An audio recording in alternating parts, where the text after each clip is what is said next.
Hello. In this video we're going to talk about and solve systems of fractional equations. What are systems of fractional equations? That means there's more than one equation that we will have to solve. It also means there's going to be more than one unknown. And we know that unknowns are also called variables. The other rule for systems of equations is that there must be as many equations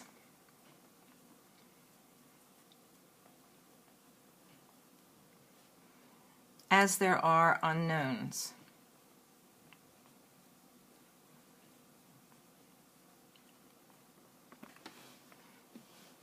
If you need to solve for x and y, you need two equations. If you're going to be solving for a, b, c, and d, you need 4 equations. And so forth.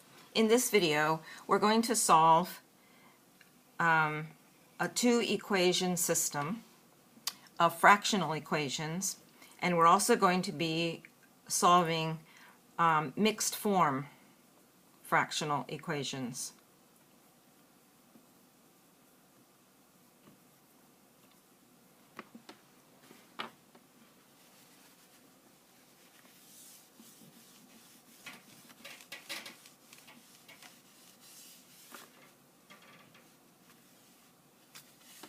Here's an example of a system of fractional equations. We'll call equation 1 equation A. Equation A is 3/5 x plus 2/3 y equals 9. There's one equation and two unknowns. The only way we can solve for a single value of x and y is if we have a second equation.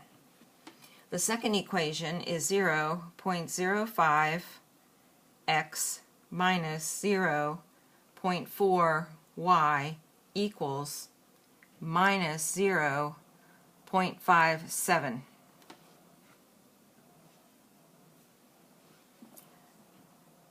Remember that decimals are fractions. So the key to solving a system of fractional equations that are all fractions or that are mixed, decimals and fractions, is getting all the constants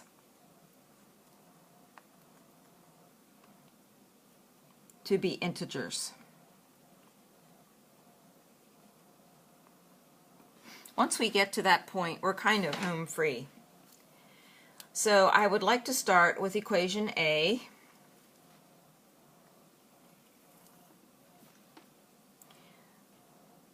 Three-fifths x. Remember, x is the same as x over 1, so we could say 3x over 5 plus 2y over 3 equals 9. What's the first step? A common denominator.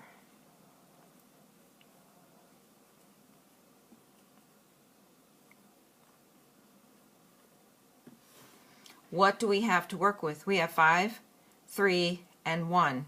Because remember that every whole number can be expressed as a fraction with a denominator of 1. So our common denominator is going to be 15. In order to get this denominator to be 15, we need to multiply by 3 divided by 3. So 3 times 3x is 9x over 15. In order to get this denominator to be 15, we need to multiply by 5 over 5 plus 10y over 15. And in order to get this one to be 15, we've got to multiply 9 times 15, and I've done that somewhere, and that's 135. I'm sorry, let me represent this properly, 135 divided by 15. If you remember in a previous video, or if you just realized from algebra, we can multiply this entire equation by 15, and that gives us a new form for equation A, which is going to be 9x plus 10y equals 135. We have changed the form of that equation, but we have not changed the value of x and the value of y in anything that we have done.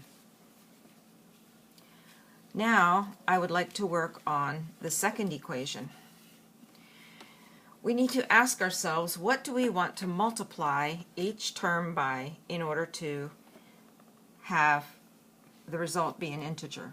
Well, with this one, this is the tens place, and this is the hundreds place. So if we multiply that term by 100, we'll end up with 5x. In this case, we just have tens. If we multiply that one by 10, we would have 4y. And in this case, again, we have something in the hundreds place, and so if we multiply that by 100, we'll have the number minus 57. The important thing to remember is that you must multiply every term in an equation by the same number, or you will have fundamentally changed the values in the equation. So 10 is not an option. In the case of working with decimals, you want to choose the largest number that will multiply, that will give you an integer in one of your terms. So we are going to multiply this entire equation by 100. So 100 times 5/100ths x gives us 5x. 100 times 0.4y gives us 40y, and then 100 times 0.57 is going to give us negative 57. I think this term is where students tend to make a mistake. They will come out with 5x minus 4y equals minus 57. Don't fall into that trap. You must multiply the entire equation by the same number, and the number that we want to choose here is 100 because it gives us all integers. So now you see that we have an alternate form for equation B, and now that we have eliminated the fractions, we are left with a system of equations in two unknowns. This is equation B. Let me rewrite equation A. 9x plus 10y equals 135.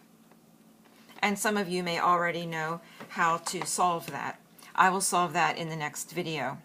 But this video is just to show you that you don't have to be worried about a system of equations that looks like this. When you first see that, it might look like something that you would rather not attack. But it's really not that hard. It's nothing to be afraid of. You just apply your algebra smarts and get everything down to integers, and you're left with something that looks as nice as that.